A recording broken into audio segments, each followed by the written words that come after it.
If you grew up with Toonami, chances are you probably remember its total immersion events. These were week-long special events that followed the adventures of Tom and Sarah, like in Lockdown or Trapped in Hyperspace, with its most prominent being its first, The Intruder.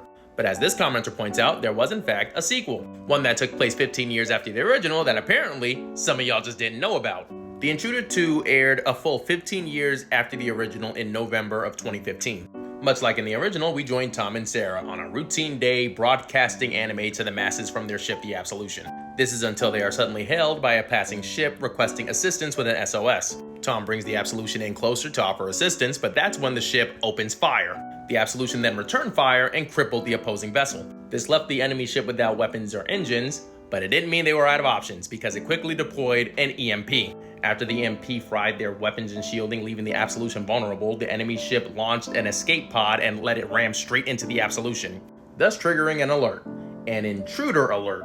As Tom went down to go confront the intruder, Sarah noted that this intruder felt familiar in more ways than one. This is where we learn two things: that the intruder is in fact the intruder from before, and also the reason why the intruder seems so familiar to Sarah's scanners is because it has in fact bonded with Tom 1's consciousness. Yeah, apparently Tom 1's death was less epic mealtime and more Dalek assimilation.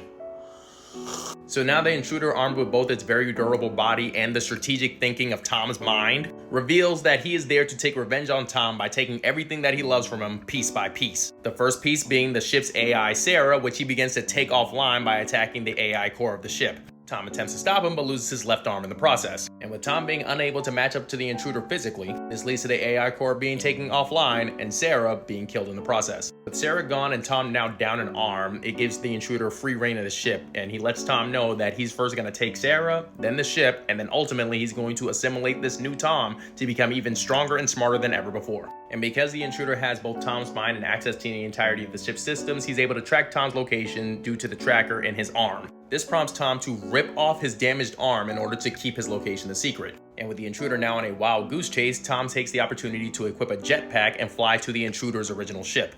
Now, at the start of the event, Tom did in fact cripple the ship when he launched all his weapons at it. But once Tom reaches the bridge of the ship, he realized that two things are still online: the escape pods and the nuclear reactor. The intruder quickly realizes that Tom is on the opposing ship, but also knows that that ship is already damaged and has absolutely no way of escaping or fighting back, and so he activates the Absolution's weapons and aims at the ship.